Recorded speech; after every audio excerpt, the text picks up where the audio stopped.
to the Intersection podcast. Here we are with the founder, Raide.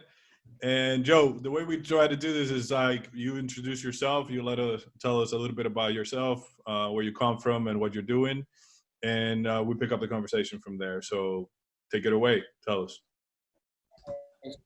Great to be speaking to you guys. Haven't seen my old friend Rado in a long time, so it's good to see a friendly face. But no, my name is Joe Markowski. I'm the Executive Vice President of DAZN, one of the world's leading sports OTT broadcast firms. I've been with DAZN since the very start of the journey in 2015, but prior to that with the parent company, the original parent company of DAZN, Perform Group, since 2011. So coming up to a decade working in sports media and sports broadcasting.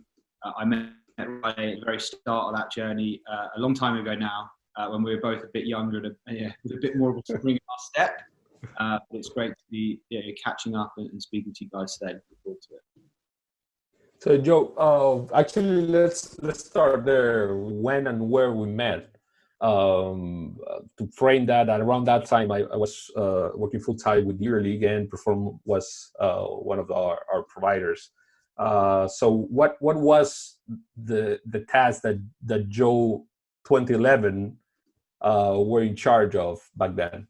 Yeah, so Perform Group is a company that sports fans and actually a lot of sports media professionals internationally may not know, but I'm sure at some point have used their products or been fans of properties that Perform supplied services to. Perform was behind the curtain, a B2B provider, doing all manner of things. From its original sort of main money driving project was the supplying of betting video content and data to the bookmaking industry that allowed in-play betting on websites. As that technology grew, that was a huge driver of the Perform business, as was the services providing sort of segment of the business to sports properties like Euroleague and like FIBA, the world governing body of basketball, the Women's Tennis Association. So we were doing all manner of things. We were running websites, we were running streaming platforms in the early days of OTT. We were advising on subscription marketing. We were providing digital marketing sort of assets and capabilities there. So it was a full services sort of digital sports agency, supplying clients like Euroleague. I joined as a university graduate and was given a few key accounts to manage, Euroleague and FIBA in the world of basketball being two. And obviously when you're a 23-year-old kid and you given the opportunity to go to Barcelona every couple of weeks to go and sort of swan about in a nice office in the sun, you're going to take that opportunity, and that's where we met. I'd come over and we'd spend great time, I think, with your team. I remember Alex Ferrer in particular and Andrea and that whole crew. Just a great opportunity, I felt, to sort of just be given the accountability and the authority to go and work with clients and get a sense of what you were doing and build an idea of what the industry was doing in terms of digital products and where organizations like yours were trying to go. So a really, really fun time, and one in which I met, a lot of great people around the industry who remain friends, yourself included. So, a long time ago, but a very good time. Yeah, seems like a full lifetime ago. It's interesting because from that perspective, I think that our first job is usually very formative if we continue within that path, in that industry. And I think that back then, the work we did as a property, in which we were trying to figure out what would be next to keep punching above our weight, as that was kind of the claim that actually drove Euroleague back then. With partners like you is how we kind of start to refine that vision in terms of, let's try to build something that actually has meaning for our fans, and we can generate that. And I remember, and comparing to now, I mean, the D2C game, the OTT game back in the day was in its infancy. I mean, it wasn't something that actually was very easy to develop, especially because of the weight traditional broadcasters had in the P&L, right? I remember, I mean, those were the conversations. I mean, where we can, where we can't, which, one kind of upset the other. And then that transition towards, okay, now we see on a market by market basis through that platform which I mean, it's called EuroTV, and but back in the day was run on the live basketball platform that Perform built. Actually, those were fun times that actually allowed us to actually build that. So, Joe, from that point, I mean, if I'm not mistaken, that could be probably 3-4 years probably of engagement, right? In which we were working hand in hand. Well, yeah. So I was doing that. Obviously, different conversations and different rights. So I was probably 3-4 years up into 2015. In 2014, 2015, I was part-time doing an MBA at Imperial College London, which was great. And a lot of my focus there was on the growth of OTT and trying to take the sort of core business theory stuff you learn on an MBA and applying it to the sports industry. My view and the view of the company at that time was that sport was probably 4 or 5 years behind other entertainment genres like music and entertainment television in establishing its digital future as an industry. And I think the reason for that was the way that rights are sold. Big major rights that drive transitions like the one you just described, especially in the States, get sold for long time, periods of time. We're talking about 10, 15-year deals in some cases. And obviously those legacy deals were made by traditional media companies who weren't perhaps as motivated to move to OTT as a more insurgent brand like ours who's trying to get into the door. So our view was, and the view of our shareholder was, we've looked at what Spotify have done with music. We've looked at what Netflix and other companies like that have done in entertainment television. Surely it's only a matter of time until sport goes that way. And what are the opportunities for a company that has no, direct-to-consumer broadcaster products? What can it do to enter that market? So in and around that time, mid-2014, late 2014, a group of us within Perform sort of carved ourselves off full-time and started working on an OTT launch strategy. The ambitions for that were unclear. There was clear direction from our board and from our owner, Len Blavatnik, to look at it. But none of us really knew what it could become. You fast forward 5.5 years, and now DAZN is literally the business as a whole. It's all we do. We've divested other assets strategically from the original core business. Perform is now Stats Perform. It's a separate sister organisation, which we've also divested more recently. Some of our media platforms like Goal.com, that was announced recently as well. So the transition over 5 years from this being an interesting project that a group of 5 people are looking at to being the sole focus on a global level of 2.5, almost 3,000 people is quite remarkable, and it sort of explains a lot of the bags under my eyes and the tiredness and stresses of many of my colleagues that have been on the journey from the start. But despite all of the stress and obviously the focus we've had on it, it's been an amazing journey, and we all, as individuals as well as an organisation, learned a hell of a lot and established ourselves in a position we're really proud of as soon to be the first truly global sports broadcaster. And that is very exciting. It's a recognition of a lot of hard work and the support of a very supportive shareholder. And we're excited about the next phase of our growth as we look on a global scale from December.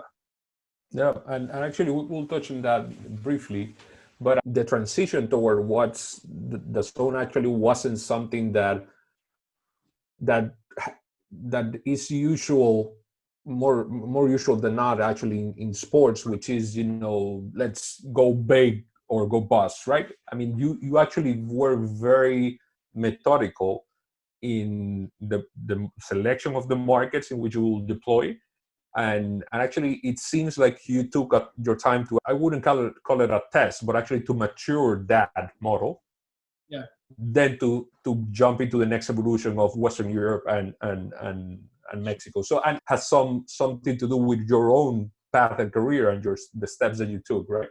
Yeah, for sure. I was actually joking with our strategy team last week. Obviously, a lot of these guys have come in recently, and they're very smart people. They've been working at investment banks and at the big four sort of professional services organisations, and they're building these go global, looking at certain markets and giving us a pack of data on various things to know about this media market. And I was joking with James Goldman, one of our senior strategy guys, that 5 years ago we were on a whiteboard, the two of us in a very unglamorous room on an industrial estate in Felton near Heathrow Airport, on a whiteboard, just literally marking down various bits of information that we were desktop researching. But that, again, that evolution of our sophistication from being a very, very small, very nimble, insurgent team of people just looking at an industry and working out how to disrupt it, all the way through to now, where we have a really sophisticated strategy organisation that are doing running significant research projects in all major markets of the world to identify how and when we could potentially enter and grow in those markets is great. And I think it speaks to the rise of the opportunity and the scale of investment and the ambition the business has in this space. And it is really exciting. It's great to see. So you rolled out the DAZN first, if I'm not mistaken, in Japan. It was in Switzerland first, and then 10 days later in Japan, both of which were August 2016. All right. When we launched for the Premier League, UK Premier League soccer season in August in Germany, and then we launched later that month with a package of Japanese and international content in Japan, which obviously we then sort of supercharged with the acquisition of the J League domestic soccer rights, which started in the early part of 2017. So it was a busy summer 2016 for sure. Definitely. And how that understanding of those key markets, because Japan, Germany are, arguably some of the biggest markets in media, how that experience actually informed that model that you keep refining in terms of then, looking at what you did in Western Europe, Brazil, I suppose, and then, kind of North America. There are huge consistencies of learning and observation, how one looks to move an audience from a traditional linear broadcaster to a new and insurgent OTT brand awareness, making sure people become familiar with the steps to go through to actually become a subscriber. As people working in the industry, and I say this, hopefully still able to say this, as a relatively young person, it's in a living in and being from a relatively mature media market like the UK or where I live now in the US. It's easy to underestimate the challenge of moving consumers from linear broadcast to OTT. My parents are in their 60s. They're relatively digitally savvy. That isn't always the case on a global scale, even with younger people. So I had this view of, well, of course, they're going to know how to buy a DAZN subscription because it's obvious. It's just a digital product like Spotify, like Netflix, like whatever else you use on your phone or on your smart television. That isn't, especially in certain, like Japan, for all its international reputation of being a very forward-thinking digital market, there's not a huge penetration of OTT products that maybe you'd expect. So the challenge of picking users up from a linear broadcaster that has a 30, 40-year brand reputation established, where 97% of the sports fan base know that product, know where to get it, know what they are, have an understanding of that business, picking them up and moving them onto a new, completely nascent brand is actually the biggest consistent learning that I've seen from a marketing perspective. There are others that are more nuanced. We picked Japan as one of our first markets. It's maybe the most nuanced major media market in the world. I had the pleasure of working there for 2 years, and you learn a hell of a lot about a very different culture and different way of life, both inside the industry and outside more generally. So I think it's about a balance. We're a global organization. Obviously, we want to have systems and approaches and strategies that you can apply as globally as possibly you can. There's also, you've got to remember, sport and sports fans are inherently local. So tailoring the offer, tailoring your way of working in all aspects of the business is really, really important. So I think for us, it's a balance of learnings you can apply globally, but also having the appropriate local view and the local team to say, actually, that's not as relevant as you might think in this market, or it's more relevant in this market for X, Y, and Z reasons. So it's been a really interesting sort of global experiment that obviously we're out to turn the notch up on in December. Yeah, actually, and people tend to think that it's just a matter of building a nice app that, you know, doesn't buffer a lot, and you just plug content there and people will follow it. And actually, it's quite far from the truth. And to your point, I mean, actually being able to understand the nuance of each market, and especially, and we see here that in Europe, and you know this by heart, because that's what was one of the potential pitfalls of our product in at the Euroleague, was that, you know, language, for example, is a very important aspect. So for you to have broadcasters and commentators in local language is a huge deal, and that, you know, you need an operation to be able to run that.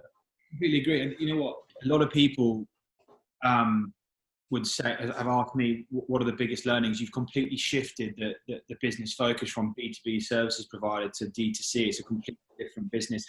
How are there any similarities between those two? I actually think we are maybe without knowing it initially, one of the best positioned companies in the world to do what we've done, because the operational infrastructure of ingesting content, of having a global network of sports commentators, but having worked with organizations like Euroleague that have diverse fan bases across many different cultures and territories, you get in that organization an inherent understanding of, one, the sports fan behavior globally. You know roughly the different sort of parts of the sports landscape that matter most and how fans behave in different parts of the world.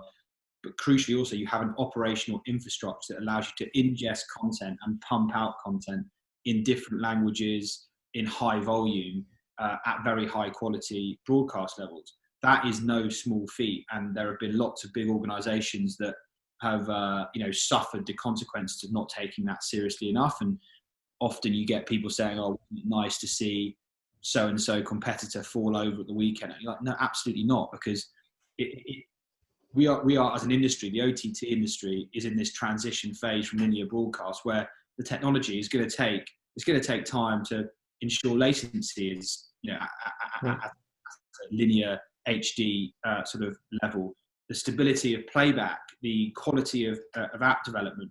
All of these things are excellent, and they're going very fast in the right direction. But I see myself as an advocate for the transition from linear broadcast to OTT, because I know the benefits of that as a consumer, and obviously I'm incentivized personally for that to happen in the sports industry. All of us need to see and have consumers see, most importantly, that this is a stable, high quality environment to watch sports content in. As a result, I celebrate the successes of other organizations as they increase capacity for live broadcast or improve the quality of playback. We all need that level to grow, because it's important for the future of the industry as a whole. No, it is. It's a common misconception in business in general terms to think that the less competition that you have is good for your business, but especially when you are trailblazing, actually building a shift in the paradigm, you actually need the competition to validate the industry that you're building. And you know, it's fine to have competition as long as you are competing in terms of quality, diversity of content, and all that. So that shouldn't be a problem. So to your point, I do agree with that. And the other part is to understand each one of the markets, and we'll jump in now to kind of what's next for the zone. But things like broadband penetrations in households and things like that, which I know are a KPI in every strategy guy or corporate development guy is deck a model, is really important. And I bring this up because one of a good friend in the industry who lives in Japan and has done business there has told me that with the pandemic and working from home, they had some issues in actually being able for the staff to kind of connect in the early days and actually be able to participate in meetings or kind of do the work remotely, because unbeknownst to me at least is that in terms of households in Japan, broadband penetration is not very high. People usually don't have let's say enough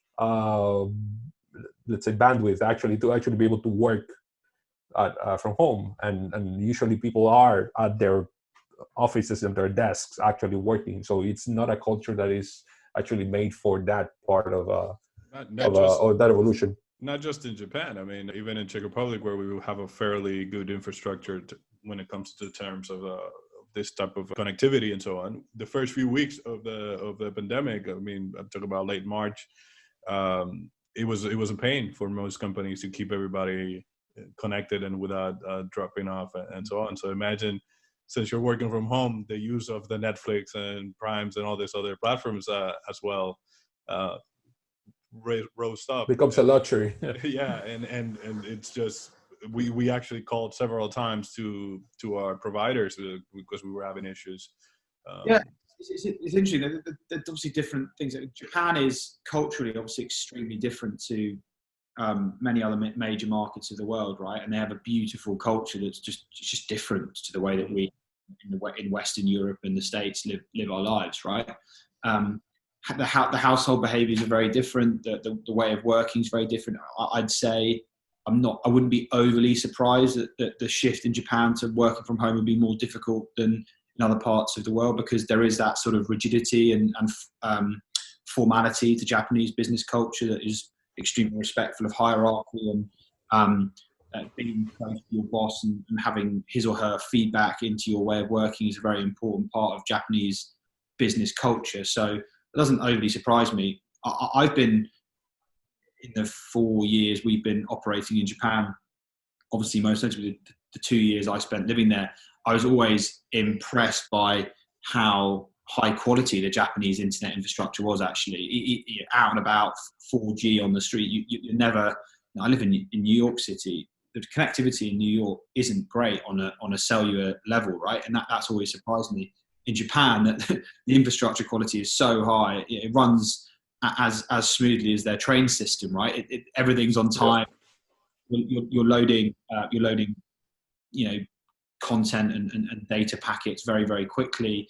That's obviously enabled our product to work very, very smoothly in Japan. But as I say, the various parts that come into this conversation, your own playback infrastructure, the complexity or the simplicity of the way you put your tech stack together, the core internet infrastructure in a market, including internet connectivity and cellular connectivity, all these things are like ingredients to the overall consumer experience. And it's extremely complicated to put it all together. To do it at the level we do it at and the volume we do it at and the number of hours of broadcast we put out in HD every day, every month, every year, really is, I think, credit to our operational teams. And it's also the kind of department in a business that doesn't get a pat on the back when you have a really smooth broadcast. No one's congratulating the engineers when there's 99. They're not the ones that are going to pick up the prices and all that, I think that is a cultural thing that I think other companies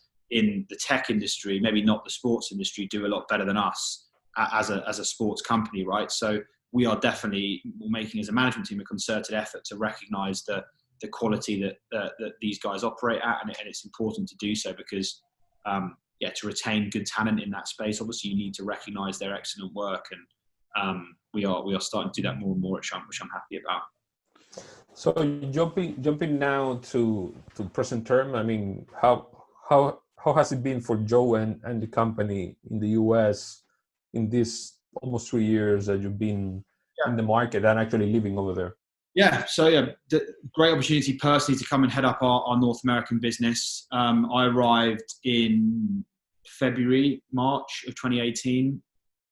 Inherited a Canadian business that had launched in August of 2017 as our fifth market. So that after that initial launch in Europe and Japan, it was the next market we launched with primarily with NFL Game Pass content, which has been a major sort of staple of our Canadian offer for the last 3 years, and 6 months prior to our US launch, which was different to the launches we'd had elsewhere in the world, because it was very focused on a specific set of rights, which was the world of boxing. Now, the world of boxing does not operate like a traditional sports property. I'll pick my words carefully, but it's just a slightly different setup to a major basketball property, a major soccer property, a major American football property. You're not handed a PDF in the summer that says, here is our schedule until May.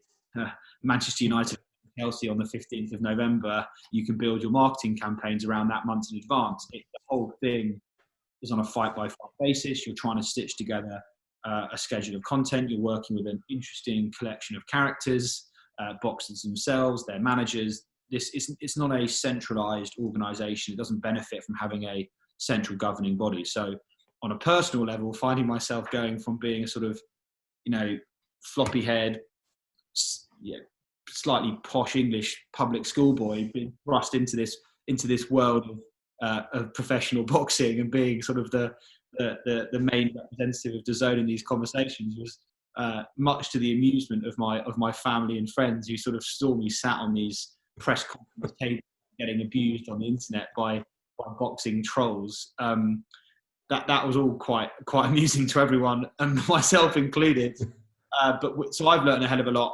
I've loved the experience, and obviously it's of working in boxing, meeting some really interesting, very smart people who are building careers of fighters and learning about the fighter lifestyle, as well as just on a human level, really interesting. Separate to that, work in the US, obviously the world's biggest economy, the world's biggest sports media market by some distance. Always wanted to do it. I'm sure we've spoken about that before, that the size and the quality of the US sports industry is something that, working in sport, I've always wanted to do. I've always wanted to live personally in New York as well. So to be able to do all those things simultaneously has meant the last 3 years have gone very, very quickly, or at least 2.5 years went very, very quickly. The last 6-7 months have been a bit weird. But look, I've loved it. I've learned a hell of a lot on a personal level. I think the company too has evolved its understanding. We definitely learned on the job in boxing. We've improved the way that we manage our boxing program tremendously.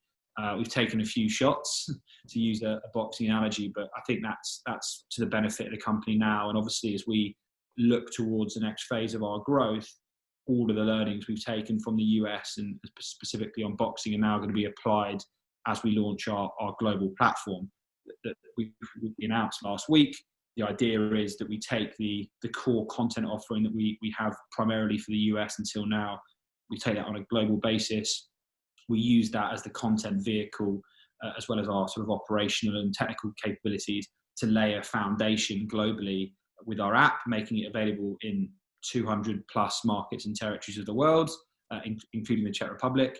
And then we, at the right moment, with the right opportunity, both in terms of content acquisition and partnership and distribution, having the ability very quickly to turn up and supersize in a given market. So we can technically, operationally, commercially, sort of to a certain extent, click our fingers and build in a market, as opposed to launching specific apps in specific countries and having a 18-month sort of build up to do that. So strategically, it makes a lot of sense. I think it cements our position as the first mover in this space.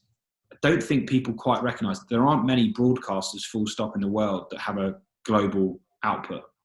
Sports broadcasters, that there aren't any that have a global remit. We're 4 years and a couple of months since we launched our first product, and we're going to be the first truly global sports broadcaster. I think that's a tremendous. We're not making a huge song and dance about it in the media, but it's a tremendous achievement for us, and one that we're very proud of, and one that I'm very excited to be leading going forward. So it's exciting. It is, and congrats on that. Actually, I mean, 4 years is a media cycle and change. I mean, that's a week, let's say, on everyone's life, you know. And actually, that was my point exactly right now, in terms of now that you will be playing globally, and we'll get into the specifics of this year, which has been kind of the weirdest of our young lifetime, I must say. You know, how you face a market from the media rights availability perspective, like the US, which I know that, you know, kind of now the cycles, or there might be some movement in the next 3 years. How you tackle that? Because it's I think that's the biggest cow of the whole ranch, right? Yeah, I think that when you've got a global perspective, as we're very shortly to have, I'm already thinking like that. How we use our capital and what opportunities we go after will be shaped by the best opportunities, full stop. We won't be restricted by saying the only opportunities available to us are the ones that are in our markets. we can now, I mean, literally any media rights owner, any content owner globally is going to want to have a conversation with us to discuss where we are in that with regards to their core markets, where we are with regards to their content. So the opportunity spectrum dramatically widens, and it gives you, from a financial investment perspective, tremendous number of opportunities to how to deploy your capital. You're not restricted to 8 or 9 specific markets that we have been thus far. So that changes the mindset.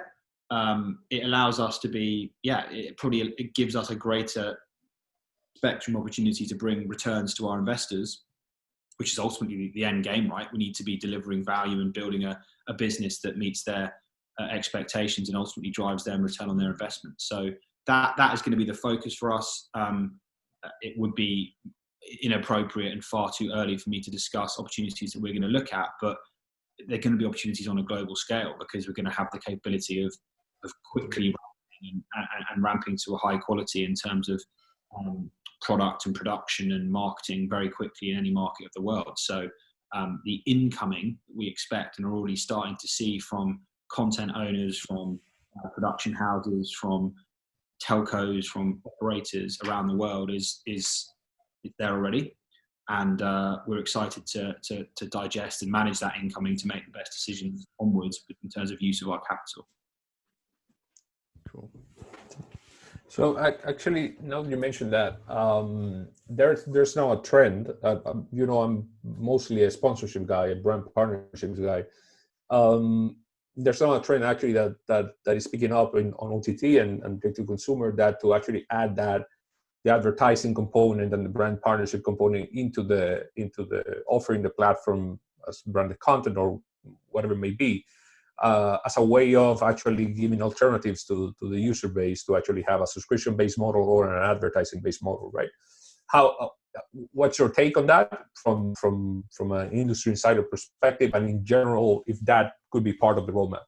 Yeah, so we are in the process of scaling our advertising business, our OTT advertising business. So you'll see that become a bigger part of our operation going forward. It will make a bigger percentage contribution to our revenues going forward, and we're building technology that allows us to maximize that globally as part of our global expansion. I think within that, though, the world of sponsorship has evolved hugely. 15 years ago, 20 years ago, it probably was adverts on broadcast and a couple of boards at a golf event or courtside or pitch side or whatever, VIP experience for executives. Now the world of sponsorship opens up so many opportunities. Branded content, and very subtly branded content, is something that brands see tremendous value in and have activated a number of times on DAZN. I think that, along with the broader advertising business, will continue to scale, and we are speaking with agencies. We have a relationship, given our operation in Japan, with Dentsu, who are obviously one of the world's leading media and sponsorship agencies. So we're not short of opportunities to test that stuff out, and our media teams and our content teams work very, very closely to identify those opportunities and bring the right kind of content on. Ultimately, if you can work with brands to reduce your content costs and deliver great content to your consumers, thus driving engagement on a subscription product, that's to everyone's benefit, right? It's cost efficient engagement and content acquisition for us. So definitely something we're interested in. I think the brief and the challenge to our content and advertising teams is, what are the new innovative ways of advertising? I think consumers on a premium product don't want to see ads every 15 minutes like they might have traditionally done on a linear broadcast, especially in the US. So how we evolve that space, how we innovate in that space, what content formats we use to do that, to drive innovation in that space will be very interesting. We've done some interesting stuff recently with Apple TV and Ted Lasso, the sort of comedy series. We stitched that with our ambassador Jose Mourinho, and that was with obviously promoting the broadcast on Apple TV. So that's the sort of example you'll start seeing us do, where we're integrating brands and integrating talent and in the round, promoting the brand, promoting whatever they're trying to push, and obviously helping DAZN KPIs as well. So it's an interesting world that I think going to evolve very quickly, because the opportunities for brands and the platforms they have to push content out to, coupled with the expectation that consumers have is driving a lot of change in that space, and we're a part of that.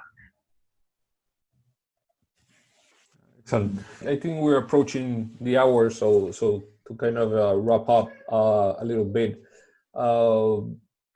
As I said just before, I mean, 2020, it's bizarre, sad, complicated, altogether, right?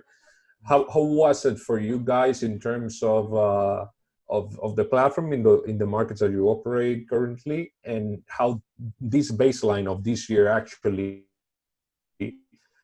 would be, let's say, expected to have a major role in terms of, you know, how you roll over this global launch towards the end of the year and actually going into 2021?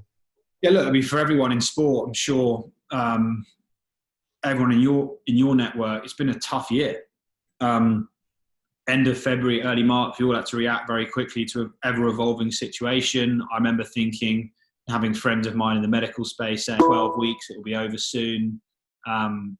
That's obviously changed. The impact at the start was very much evolving day to day. So I think we reacted really, really well as a business. We were going through a cycle of change anyway. You obviously saw some management change in the summer at DAZN and a sort of a resetting of the strategy that leads us to the global launch. So it was a period of change anyway that then got rocked even harder by COVID and the impact it had to sport. I think all things considered, day to day and from a strategy perspective, leadership level, the business has reacted really, really well. We've made use of the time, I think, us in our personal lives, of using the time to reflect and try and grow. And I think as a business, we did that well. It allowed us to reset a couple of things. We've worked with partners to reestablish schedules that work for us, and everyone in sport has been doing much of the same there. But it did allow us to step back and reconsider a few things. I think the launch of the global product, which was originally planned for May, reflects a lot of that learning and that reflection. So I'm really excited that we're back in a healthy position from a subscriber growth perspective.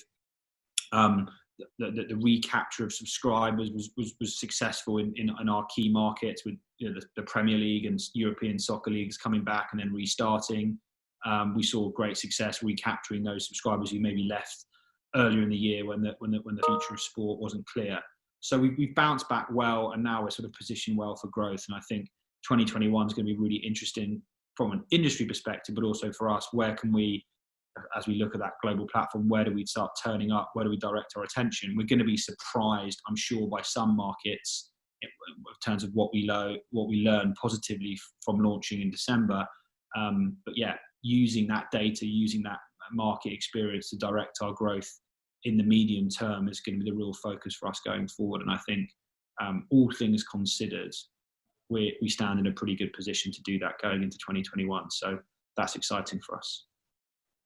Great. I have to say that I'm really looking forward to being able to have the DAZN in my phone.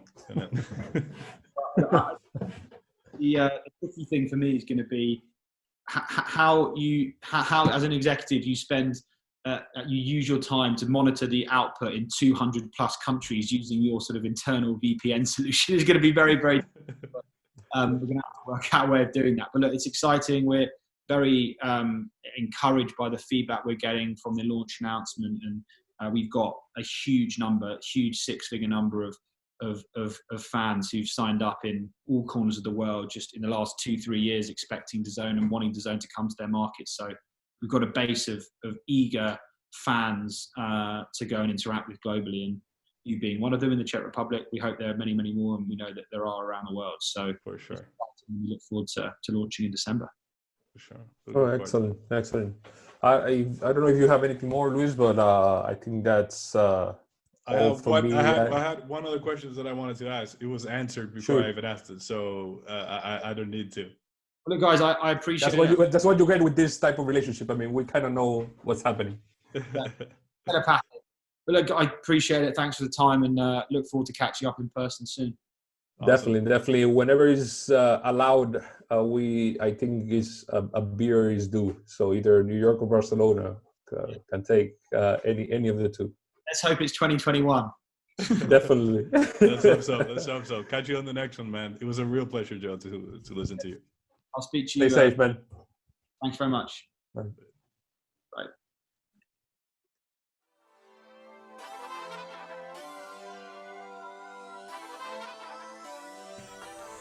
This episode is brought to you, as always, by The Connect. The Connect is Raide Luis Baez. Follow the Intersection podcast in your favorite podcasting platform, leave us a review, and share it with a friend. This will really help us be found by more of you interested in the topics of sports marketing and deal making. Until the next one.